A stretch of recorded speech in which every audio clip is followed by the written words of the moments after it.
Good morning everyone, welcome to Saurabh सा classes. मैं हूं चीनू ठाकुर और हम लोग करंट अफेयर्स का अपना अगला इंपॉर्टेंट टॉपिक डिस्कस कर रहे हैं, दैट इज यूसीसी। इसके बारे में डिटेल में बात करेंगे। क्या है टॉपिक और अभी फिलहाल इसकी सिचुएशन क्या चल रही है, कौन सी स्टेट ने इसे अडॉप्ट किया है और आगे इसके साथ क्या होने वाला है, इसके बारे में क्या क्या कंफ्यूजन है, सब कुछ हम लोग यहाँ पर डिस्कस करेंगे।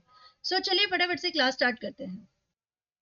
पॉलिटी एंड गवर्नेंस का आपका जो सब्जेक्ट है वो आपके सिविल सर्विसेज एग्जामिनेशंस में बहुत ही इंपॉर्टेंट है और उसके अंतर्गत आते हैं आपके पॉलिटिकली जो करंट अफेयर्स के टॉपिक हैं वो, जिसमें सबसे पहले हम डिस्कस करने वाले हैं यूसीसी का, यानी यूनिफॉर्म एंड सिविल कोड। ये जो एक्ट है, ये जो लॉ है, एक बिल है जो प्रपोज किया गया दो बार, एक तो नवंबर 2019 में और एक मार्च 2020 में। ये इम्पोर्टेंट है, इसके बारे में सारा डिस्कशन करना इम्पोर्टेंट है। और अब जब उत्तराखंड स्टेट जो है उसकी लेजिस्लेटिव असेंबली ने यूसीसी पास कर दिया उत्तराखंड 2024 में, ठीक है। इसके बारे में कुछ और जानकारी लेते हैं, जैसे कि अब उत्तराखंड फर्स्ट स्टेट है पूरी कंट्री में जहां पर ये लॉ पास कर दिया गया है। असम और गुजरात अदर वो स्टेट्स हैं जो ऑलरेडी यूसीसी पे इम्प्लीमेंटेशन करके आगे चल रहे हैं। And Goa is the only place in India जहां पर a form of common civil code practice में है, जहां ऑलरेडी चल रहा है। और ये जो सिविल कोड है, ये सिविल कोड पोर्तुगीज द्वारा लगाया गया था 1867 में। उत्तराखंड में हुआ अभी जो इम्प्लीमेंटेशन है उसके बारे में कुछ इंपॉर्टेंट चीजें हैं जो डिस्कस करनी है। जैसे ये एप्लीकेबिलिटी इस पे इसकी किस किस पर है। सबसे पहले जो उत्तराखंड के रेजिडेंट्स हैं पूरे उत्तराखंड में, ठीक है, लेकिन कहाँ पर नहीं है, एक जो ट्राइबल कम्युनिटी है वहां की, उन पर नहीं चलेगा, क्योंकि वो ऑलरेडी पार्ट 21 कॉन्स्टिट्यूशन के अंतर्गत सेव्ड है, ठीक है। उनका जो लॉ चल रहा है उसके हिसाब से चल रहा है, तो वो यूसीसी के अंडर नहीं आ रहे हैं। Saved, maybe it's not a correct word which I used, but yes, they have something different protection from the other act of the constitution. Marriage और लिव इन रिलेशनशिप के साथ अगर मैं बात करूं, क्योंकि आजकल आप देख रहे हैं ट्रेंड थोड़ा दूसरा है, हम मॉडर्निटी में कुछ अलग ही लेवल पर पहुंच चुके हैं, ठीक है। तो मैरिज और लिव इन रिलेशनशिप के अंतर्गत इस यूसीसी एक्ट को क्या क्या इंपॉर्टेंट पॉइंट दिए गए, जैसे मैंडेट कर दिया गया कि आप जितने भी लिव इन रिलेशनशिप में हैं, आपको 1 मंथ के अंदर एक रजिस्ट्रेशन करना होगा और 60 डेज के अंदर मैरिज भी करनी होगी। ये सभी रेजिडेंट्स के लिए एप्लीकेबल कर दिया गया है, जो कि मुझे लगता है कि एक बहुत अच्छा कदम है। ये स्टेप सभी के लिए अच्छा है, क्योंकि रिस्ट्रिक्शंस और डिसिप्लिन कई बार लाइफ के लिए जरूरी हो जाता है। लेकिन इसमें भी कुछ लोग या कुछ तबका है समाज का जिसे एक्सक्लूड किया गया है, जैसे LGBTQIA और ये इससे जुड़ी और भी जो कम्युनिटी है वो। इसके बारे में डिटेल में बात करके अभी मुझे नहीं लगता कि इसके बारे में आप लोग नहीं जानते हो। Grand legal recognition to children from voidable marriages and live in relationship. तो जो ऑलरेडी वो बच्चे जिनको रिकॉग्निशन मिल चुका है ऐसी मैरिजेस और लिव इन रिलेशनशिप की वजह से, वो भी एक्सक्लूड है, ठीक है। और criminalisation of some marriage practices, ban practice like nikah, halala और ट्रिपल तलाक, जो इन सब चीजों में बैन किए गई हैं, ये प्रैक्टिसेस ऑलरेडी बैंड है, ठीक है, इसको भी एक्सक्लूड कर दिया गया है। इसके अलावा पॉलीगामी और बिगामी, ठीक है, इन दोनों पर ही प्रोहिबिशन है, यानी कि बहुत सारे एक से ज्यादा शादी नहीं कर सकते, ना लड़के ना लड़कियां। अब बात करते हैं इनहेरिटेंस की। तो ये क्यों ऐसा किया गया, इससे एक तो इंश्योर हुआ कि भाई इक्वल प्रॉपर्टी राइट मिले सन और डॉटर्स को, ठीक है। इसके साथ ही ये सारे एक्ट जो है कनेक्टेड किए गए। और इसके अलावा जो कोपरसनरी सिस्टम है, कोपरसनरी सिस्टम क्या होता है उसको भी समझ लीजिए। जब किसी एक ही प्रॉपर्टी पे बहुत सारे लोगों के राइट्स निकलने लगते हैं, तो इस तरह की जो सिस्टम होता है उससे निकलना और इक्वल राइट्स देना, सभी जो सक्सेशंस हैं, यानी कि कोई भी प्रॉपर्टी के बाद जो हायर्स हैं उसके सभी को इक्वली राइट्स मिलना, ठीक है। अब बात करते हैं भाई, ये कानून तो पास हुआ और ये कानून को कई स्टेट ने एक्सेप्ट भी किया, बट कईयों ने नकारा भी।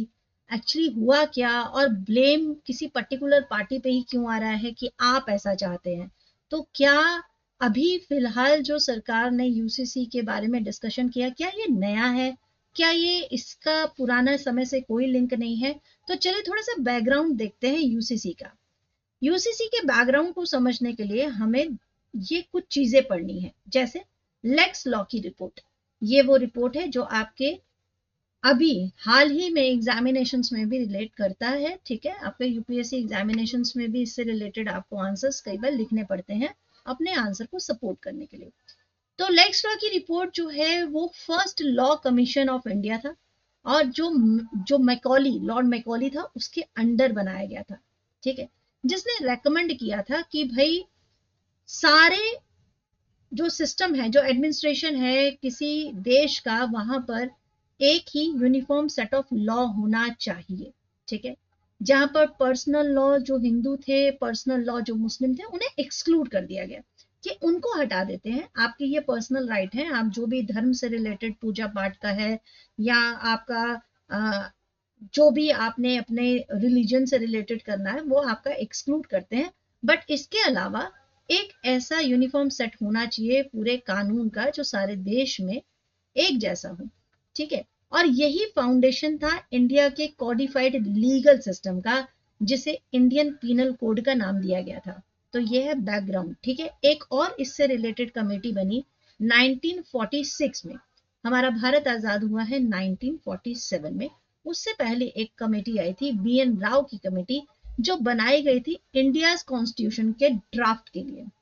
बीएन राव जो कि कॉन्स्टिट्यूशनल एडवाइजर हैं, उन्होंने पूरा जितने भी कॉन्स्टिट्यूशन थे सबको स्टडी किया, सारे प्रांतों को, सारे स्टेट्स को स्टडी किया, और उसके बाद एक इनिशियल ड्राफ्ट बनाया कि भाई हमारा संविधान कैसे होगा।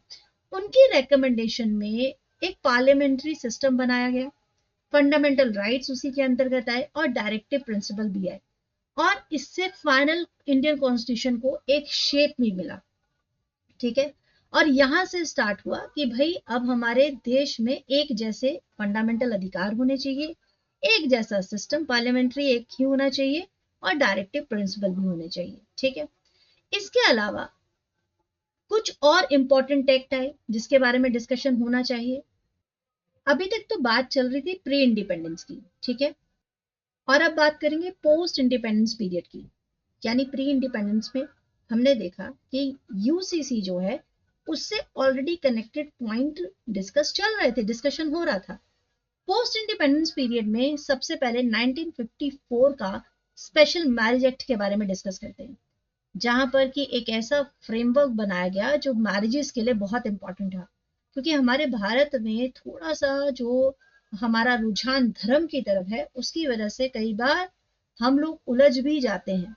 जब शादियां जरूरत से ज्यादा हो रही हैं, फिर तलाक हो रहा है, फिर उससे रिलेटेड फैमिली इश्यूज हो रहे हैं, तो इसलिए एक स्पेशल मैरिज एक्ट आया 1954 में, जहां पर इंटर रिलीजियस और सेकुलर मैरिज को भी एक्सेप्ट किया गया, जहां पर कहा गया कि आपको कोई कन्वर्जन की जरूरत नहीं है।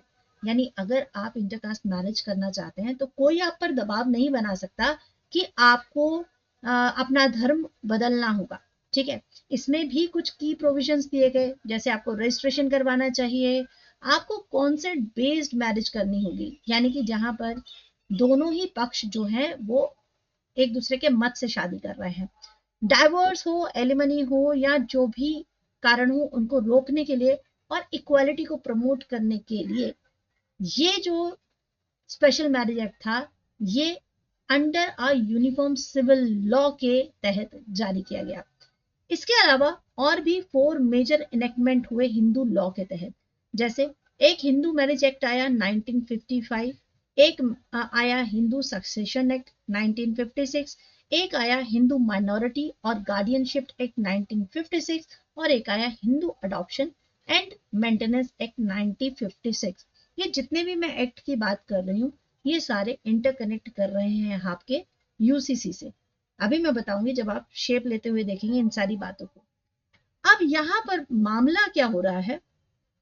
मामला है कि आर्ग्यूमेंट फिर किस बात का है। यदि यूसीसी, जिसका अभी हम लोगों ने डिस्कशन किया कि उससे रिलेटेड जो है बहुत सारे लॉ आए, मैरिज एक्ट से रिलेटेड, आपका प्रॉपर्टी से रिलेटेड, इक्वल राइट से रिलेटेड, तो ये सारी चीजें तो पॉजिटिव है और सभी के लिए है। यहाँ पर किसी भी पक्ष, किसी भी धर्म का पक्ष नहीं लिया जा रहा है। फिर भी कंफ्यूजन क्या है?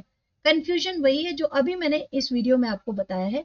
मैं आपको स्टार्टिंग से सब कुछ बता रही हूँ, लेकिन फिर भी यूसीसी का मतलब क्या था? बहुत ही सिंपल भाषा में कि यदि देश एक है तो कानून भी सबके लिए एक होने चाहिए। ठीक है। आर्ग्यूमेंट क्या दिया गया है कि कॉन्स्टिट्यूशनल मैंडेट किया, यानी आर्टिकल 44 कहता है UCC is enshrined in the constitution's directive principles aiming to create a uniform legal framework for civil matters। UCC के पक्षधर कहते हैं कि यूसीसी ऑलरेडी डायरेक्टिव प्रिंसिपल के तहत ये बात सबके लिए कह रहा है कि भाई कानून सबके लिए एक जैसा है, कानून के लिए सब समान है। ठीक है। और इससे सेक्युलरिज्म प्रमोट होगा।